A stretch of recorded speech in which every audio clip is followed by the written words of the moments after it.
पुराने आलू प्याज। मोहल्ले के बीचों बीच शर्मा परिवार और मिश्रा परिवार में बहस हो रही थी। बहस क्या हो रही थी समझ लीजिए, मारपीट से सिर्फ एक कदम पीछे थी मिसेस मिश्रा।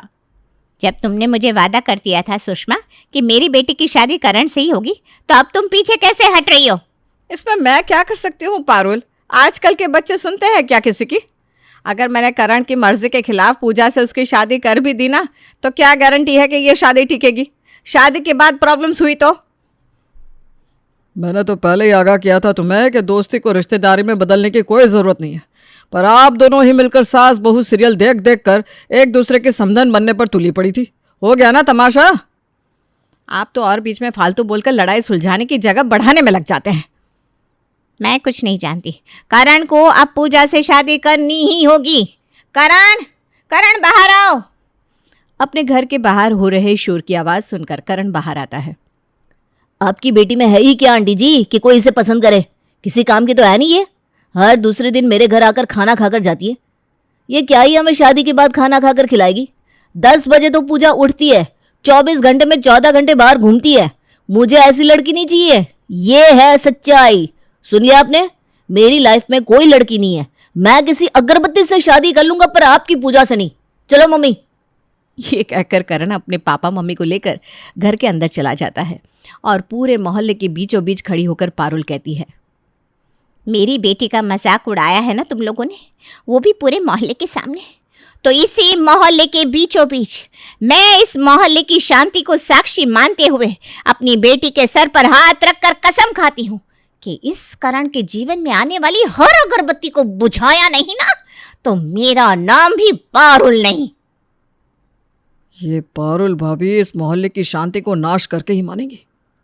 और इस चैप्टर को क्लोज कर करण अपने घर वालों को प्रिया से मिलवा देता है। करण और प्रिया के रिलेशनशिप को 2 साल हो चुके थे, पर प्रिया की पढ़ाई अभी पूरी नहीं हुई थी, इसलिए करण प्रिया और खुद के रिलेशनशिप को छुपा रहा था। पर अब तो बात हाथ से निकल चुकी थी। मेरी इतनी पुरानी सहेली से तूने मेरी दोस्ती तोड़वा दी करण। अब जिससे शादी करनी है कर। अब तुझे कमारा मैं नहीं छोड़ने वाली, क्योंकि जिस हिसाब से पारुल ने हमें चुनौती दी है, मुझे तो लग रहा है वो पूरे मार्केट में तुझे बदनाम करके मानेगी। अरे तो करने दो बदनाम। 28 का हो गया है तू, 2 महीने हैं तुम्हारे हाथ में। इसी लगन में शादी करनी होगी, और वक्त नहीं देने वाला मैं। लड़की खुद ला रहे हो या मैं ढूंढ दूँ? लगता है अब आप सभी को सब कुछ बताना ही होगा। मेरी लाइफ में ना एक लड़की है, प्रिया नाम है उसका, पर एक्चुअली उसकी पढ़ाई पूरी नहीं हुई है, इसलिए वो शादी नहीं करना चाह रही। तो शादी के बाद पढ़ लेगी। हम कौन से पुराने सोच के है बेटा? अच्छा वही ना भैया जो आपकी क्लास में पढ़ती थी, मतलब जिस लड़की के चक्कर में आपने मास्टर्स किया वो अभी तक मास्टर्स में ही रह गई। बताओ, लड़की पास नहीं हो रही और तू उसकी पढ़ाई पूरी होने के इंतजार में बैठा है। अरे कर करा के नक्की कर, इस लगन में कर ले शादी। शादी के बाद पढ़ लेगी प्रिया आराम से। करण अपने परिवार वालों को प्रिया के घर ले जाता है। प्रिया के परिवार वाले भी तुरंत राजी हो जाते हैं और ये शादी पक्की हो जाती है। बहू बनकर प्रिया करण के घर आ जाती है। गृह प्रवेश के वक्त करण अपने पड़ोसियों को दिखा दिखा कर उछल उछल कर डांस करता है। देख रही है मम्मी आप, कितना खुश हो रहा है ये करण। बदला लिया क्या आपने अपनी बेटी का बेइज्जती का? अरे उदास मत हो बेटा, मैं हूं ना, कुछ ना कुछ दिमाग तो लगा कर रहूंगी। अभी तो आई है बहू, जब तक वो इस माहौल में एडजस्ट होगी तब तक इस लड़की के जाने की तैयारी मैं कर दूंगी। गृह प्रवेश के वक्त जैसी खुशी एक सास के चेहरे पर होनी चाहिए, वैसी खुशी सुषमा के चेहरे पर नहीं दिख रही थी। लगता है पूजा वाली बात मम्मी के दिमाग से अभी तक निकली नहीं है। रात को कमरे में करण प्रिया से कहता है, finally you have become my wife, my life Priya. हाँ करण, अब सब कुछ ठीक हो गया है, अब कोई फिक्र नहीं है। अभी तो हमने बस आधा ही रास्ता तय किया है, आधा रास्ता तय करना बाकी है प्रिया। मेरे प्यार में मम्मी शादी के लिए राजी तो हो गई, पर मम्मी अभी भी अपनी फ्रेंड को मिस करती है।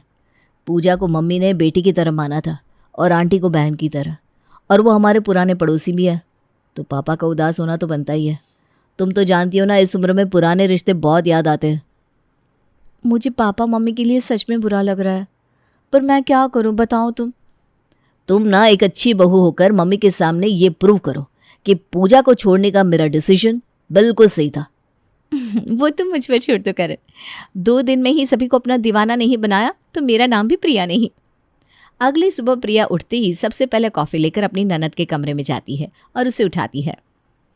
भाभी आपको क्या ज़रूरत थी इतना सब करने की? आज आपका इस घर में पहला दिन है। भैया को पता चला तो मेरी क्लास लगनी पक्की है। मेरी ननद को किसी ने कुछ बोला तो उसे छोड़ दूंगी क्या मैं? इतने से काम में क्या हो जाएगा? इस घर की बहू हूँ मैं, इतना तो करना ही होगा। आराम करने के लिए करण से शादी थोड़ी ना की थी मैंने। वैसे मेरे कमरे में आपके लिए कुछ रखा है, जाकर ले लीजिए। आप मेरे लिए गिफ्ट लेकर आई है। आई लव यू भाभी। अपनी ननद को खुश करने के बाद प्रिया तेल लेकर अपनी सास के कमरे में जाती है और उनके पैर दबाने लगती है। ये सुबह सुबह तू मेरे पैर दबाने क्यों बैठ गई बहू? तेरे हाथ में मेहंदी लगी है, तेल लगाने से तेरी मेहंदी उतर जाएगी। और हाँ, अभी 7-8 दिन रसोई में जाने की कोई ज़रूरत नहीं है। पहली रसोई की रस्म हम बाद में कर लेंगे।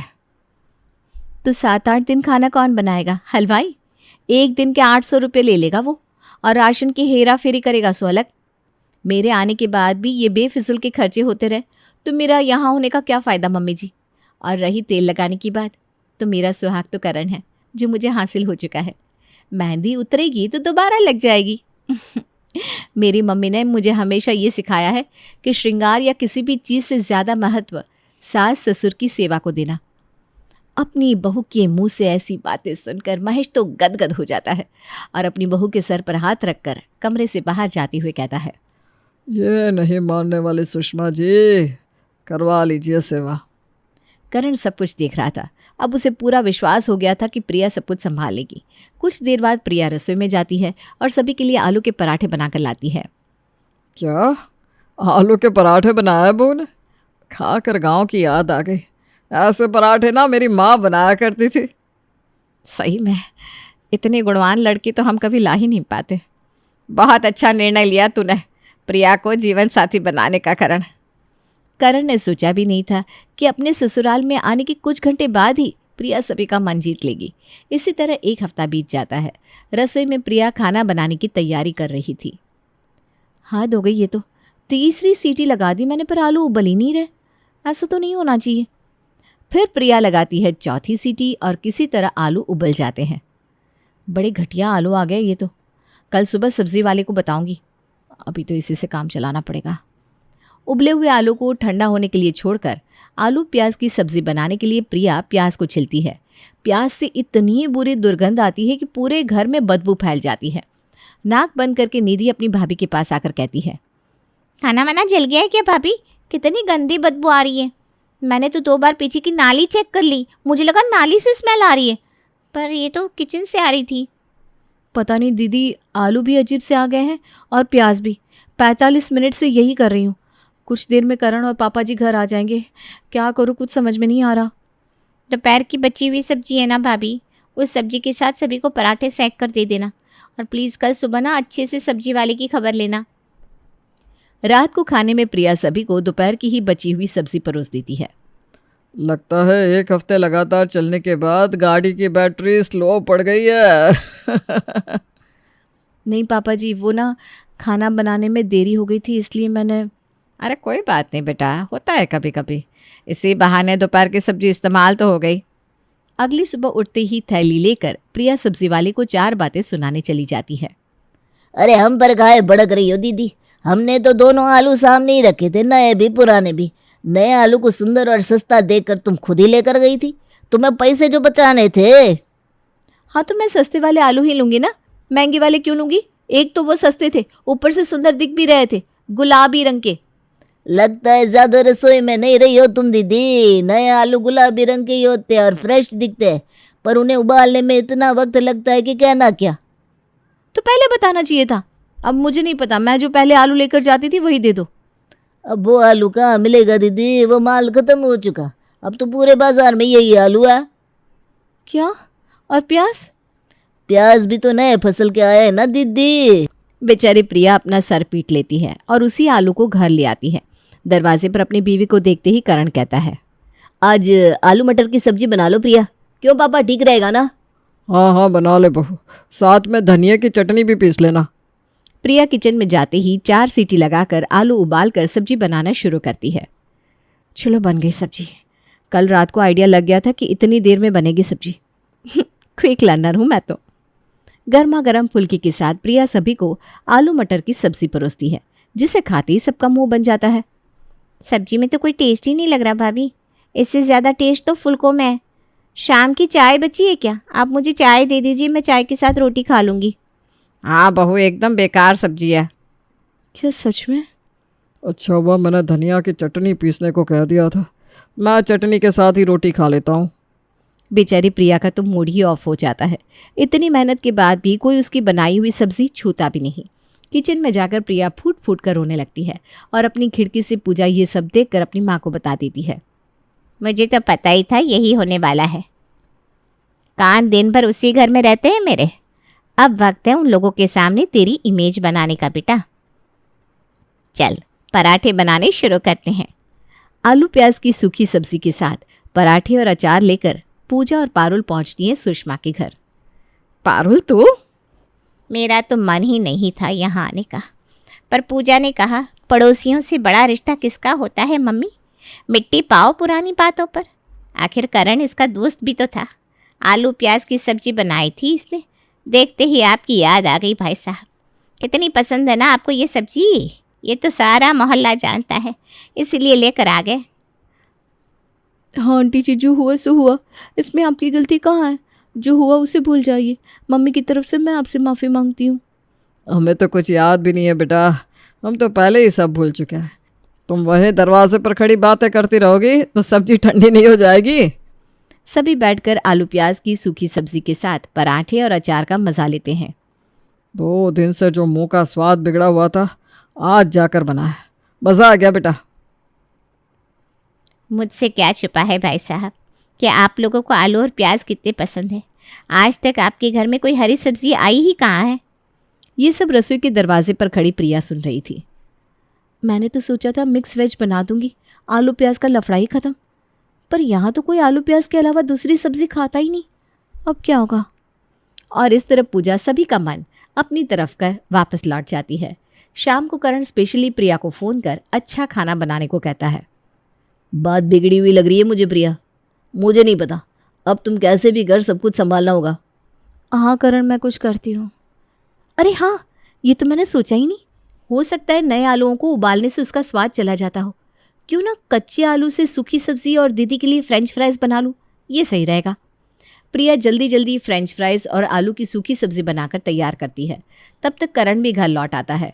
सभी को प्रिया खाना परोसती है और फ्रेंच फ्राइज़ देखते ही निधि कहती है, ये तो बहुत सूखी हुई है भाभी, लग रहा है 2 दिन पुरानी है। और ये सब्जी भी बहुत सूखी सूखी सी लग रही है बेटा, लगता है सब्जी ने पूरा तेल पी लिया, या फिर तूने तेल कम डाला है। प्रिया एक काम करो, कच्चे प्याज काट कर दे दो पापा को, प्याज और आलू के साथ मज़ा आ जाएगा खाने का। प्याज की खच खच आवाज़ कितनी पसंद है ना आपको पापा। प्रिया फौरन किचन में जाती है, पर वो क्या देखती है कि 3 दिन पहले लिए हुए प्याज सड़ चुके हैं। प्याज इतनी जल्दी कैसे सड़ गए? पुराने प्याज तो कम से कम 7-8 दिन चलते थे। अब क्या करूं मैं? प्रिया करती भी क्या? खाने की टेबल पर बैठे सभी लोग बस रसोई की ओर और प्रिया के आने का इंतज़ार कर रहे थे, क्योंकि किसी से भी ये बिना स्वाद के आलू खाए नहीं जा रहे थे। तभी फिर आलू के पराठे लिए पारुल और पूजा पहुंचती है शर्मा निवास। खुशबू नाक तक आई कि नहीं पापा जी? मेरा मतलब है अंकल जी। आ गई बेटा, आ आलू के पराठे बनाए तूने, जल्दी से परोस दे, पेट में चूहे दौड़ रहा है। सभी आलू के पराठे खाना शुरू करते हैं। कभी कभी तो लगता है कि पूजा को ना लाकर गलती कर दी हमने सुषमा जी। एक ही जीवन दिया है भगवान ने, जो गलती हुई हो सुधारनी भी इसी जन्म में पड़ती है भाई साहब। फ्रेंच फ्राइज भी बनाना सीख रही हो क्या पूजा दी? फ्रेंच फ्राइज खाने हैं ना निधि को, कल सुबह पहुंच जाएंगे। अपने घर वालों का झुकाव वापस से पूजा की ओर बढ़ता देख करण घबरा जाता है और रात को अपने कमरे में प्रिया से कहता है, तुमने कहा कि बाजार में नए आलू मिल रहे हैं, तो ये पूजा और पारुल आंटी पुराने आलू कहाँ से ला रही है? उनके आलू में तो स्वाद है। मुझे क्या पता करण, पूरा मार्केट ढूंढ लिया मैंने, कहीं भी नहीं है पुराने आलू, और ना ही 2 महीने तक आएंगे। तो फिर सामान बांधना शुरू करना होगा, क्योंकि खाना अगर बुरा बनता रहेगा तो जो तुम्हारे सास ससुर तुमसे अब तक मीठा मीठा बोल रहे थे ना, टेढ़ा बोलना शुरू कर देंगे। पूजा रोज़ आकर घर में बैठने लगेगी और जल्द ही ये रिश्ता टूट जाएगा।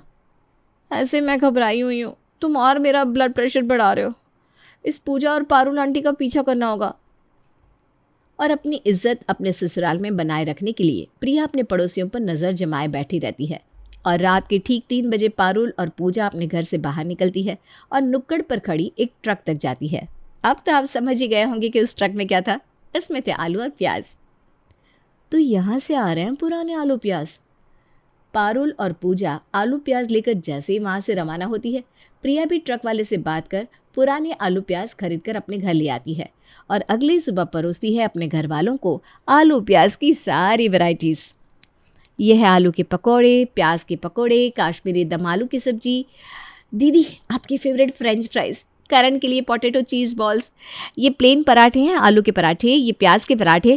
अरे बस बस बहू, पहले ही आलू में स्वाद नहीं है, ऊपर से इतनी मेहनत क्यों कर रही है तू?